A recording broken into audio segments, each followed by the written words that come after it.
आज आज गलबात करेंगे बाबा जी की खरी खोटी और स्लो जिंदगी नाम के दो चैनल हैं जहाँ क्या बोलते हैं कि उनका सब्जेक्ट है, उसके बारे में आज थोड़ी निंदा चुगली करने का मन बना है।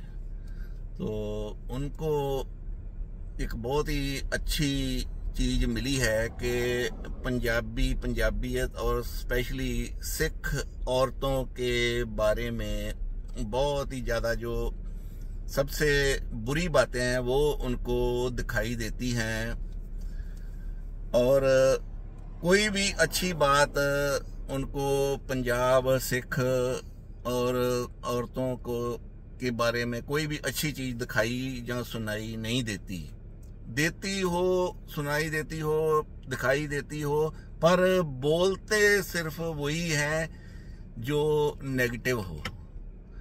तो बाबा जी बेनती करना चाहता हूं कि जो विदेशों में जितने पंजाबी सिख हैं उससे ज़्यादा हिंदू और दूसरी कास्टों के धर्मों के भी हैं।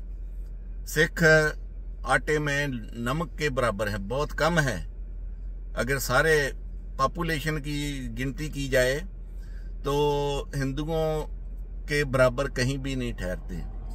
तो जो ये गंदगी फैलाते हैं सारे देशों में, वो पंजाबी फैला रहे हैं, सिख फैला रहे हैं। तो ये भी आपने बहुत अच्छा खोजबीन की है।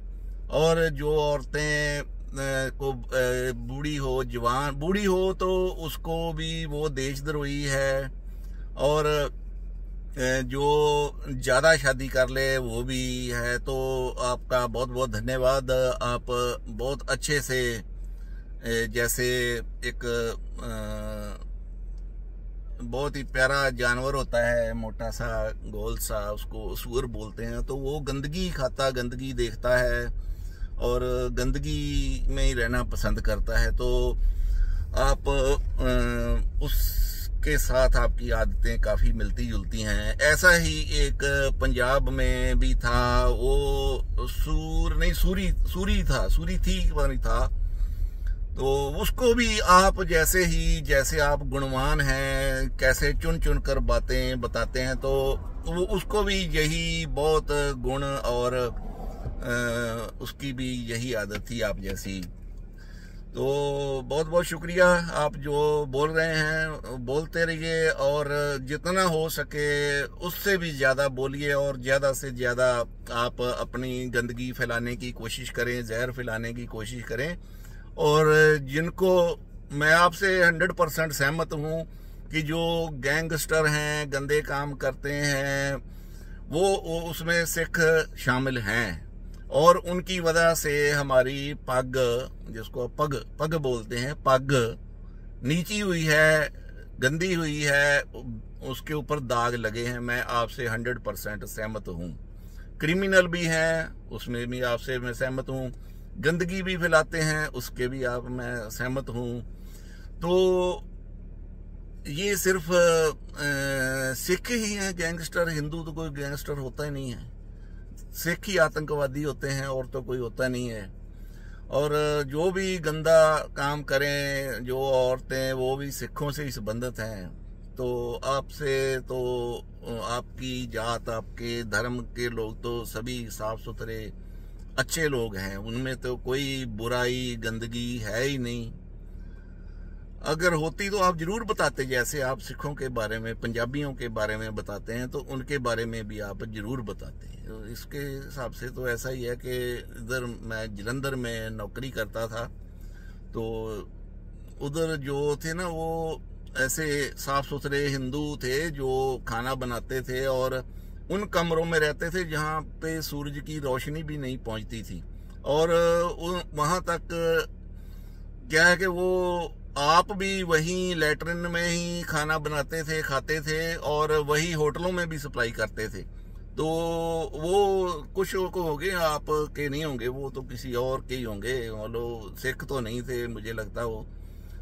तो वो गंदगी खाने खिलाने वाले आपसे नहीं होंगे, किसी और कास्ट के ही होंगे, वो आप नहीं हो सकते। आप तो बहुत साफ सुथरे हैं। और थोड़ी ये गंदगी कहाँ से आई सिखों में, मुझे थोड़ा सा इसके बारे में लगता है, शक होता है।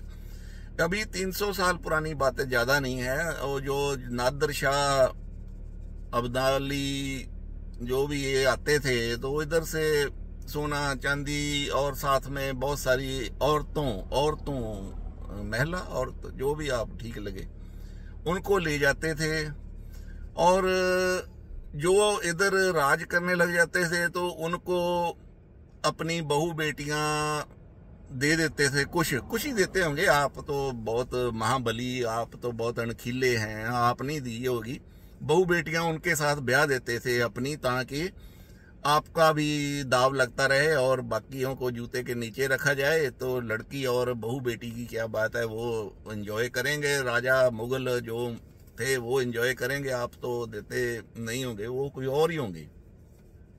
तो जो इधर तो वो एंजॉय करते ही थे। तो बाकी जब उनकी बात उधर अफगानिस्तान, ईरान, इराक में पहुंचती होगी, खुरासान में, तो उधर के लोगों में भी होगा कि हिंदुस्तान की जो औरतें बहू बेटियां हैं वो अच्छा है उनका। तो उधर अफीम भी बहुत पैदा होती है, तो फिर वो अफीम वगैरह खाकर तो अच्छे से शांत करते होंगे। क्योंकि ऐसे जैसे अभी जो भड़कीले डांस करते हैं, हिंदू औरतें नहीं करती हैं, पता नहीं जो भड़कीले डांस टांगे उठा उठा कर और जो कपड़ों में करती हैं, तो जैसे अभी ये शोभा फैल रही होगी दुनिया में, तभी वो जो दुरानी, अब्दाली, नादर शाह है, तो उसके सिपाही जब जाते होंगे उधर तो बोलते होंगे कि उधर कोई रुकावट नहीं है, जाओ और औरतों को उठा ले आओ, कोई नहीं रोकेगा। तो रोकने वाला था भी नहीं कोई, वो रोकना क्या उसको, अगर वो जालिम होगा तो उसके साथ वैसे ब्याह भेज देंगे, अगर नहीं तो वैसे तोड़ देंगे, रोकने वाला तो था नहीं कोई। तो वो हजारों लड़कियों को उधर ले जाते थे। और उधर आज भी है, उसका नाम है मीनारे 2 दिनार। 2 दिनार जैसे हमारी करेंसी का नाम रुपया है, तो वहाँ की करेंसी दिनार थी। तो उन औरतों को, आपकी नहीं होंगी, वो किसी और की होंगी, तो उनको ले जाते थे उधर। 2 दिनार बहुत बड़ी कीमत पर वो खरीद के ले जाते थे और अफीम खाकर फिर बहुत उनको उनकी आओ भक्त सेवा करते होंगे, इज्जत मान भी बहुत देते होंगे और कोई काम भी नहीं करवाते। वो कोई सब गुलाम थोड़ा बनाना, उनको पता है कि बहादुर देश की बहादुर औरतें हैं, तो वो उधर ले जाते थे, बेचते थे। तो ये मूर्ख सिख जो है ना, इनको पता नहीं था। तो जो सरदार चढ़त सिंह हैं, बघेल सिंह हैं, जस्सा सिंह आलूवालिया, जस्सा सिंह रामगढ़िया, इन मूर्खों को कुछ लोगों ने बताया कि सोने चांदी और के साथ औरतें भी ले जा रहे हैं। तो उन्होंने क्या किया, क्योंकि वो मुगलों की सेना तो लाखों में होती थी और ये तो होते थे बहुत ही थोड़ी गिनती में, और इनको साथ भी इंडिया में, पंजाब में भी किसी का साथ नहीं मिलता था, ना तो पहाड़ी राजों को साथ मिलता था, किसी का भी साथ नहीं मिलता था। पर ये अपने गुरु के हुक्म के मुताबिक हर मजलूम की हेल्प करने के लिए, मरने के लिए चले जाते थे। और बाई चांस ऐसे सुना है कि 2200 औरतों को ये वापस ले आए, उनसे सही सलामत छुड़वा कर, और उनको घरी घरी पहुंचाने के लिए भी वो सिख गए पूरी इज्जत के साथ। पर उन जो ब्रह्म ज्ञानी महापंडित थे, कुछ मुल्ला मुलाने भी होंगे, कुछ सिख भी होंगे, तो उन्होंने कहा ये तो अपवित्र होगी, इनको हम नहीं लेंगे। तो फिर मजबूरीवश उन लड़कियों को शादी सिखों से करनी पड़ी। तो खून जो पीछे से चला आ रहा था, तो उसमें आधा खून तो जैसे वो था और आधा खून सिखों का था। तो ऐसे जो गंदगी फैला रहे हैं, जो बदचलन औरतें ज्यादा शादी कर रही हैं, देशद्रोह का काम कर रहे हैं, तो वो खून उसमें मिक्स है, सारा मिक्स हो गया, पता नहीं लगता अभी। तो अगर आपको बहुत शर्म आती है तो आप लात मारे पंजाब को, क्या आपको इतनी बेइज्जती सहने की क्या जरूरत है? पंजाब को रहने दो, छोड़ो इसको।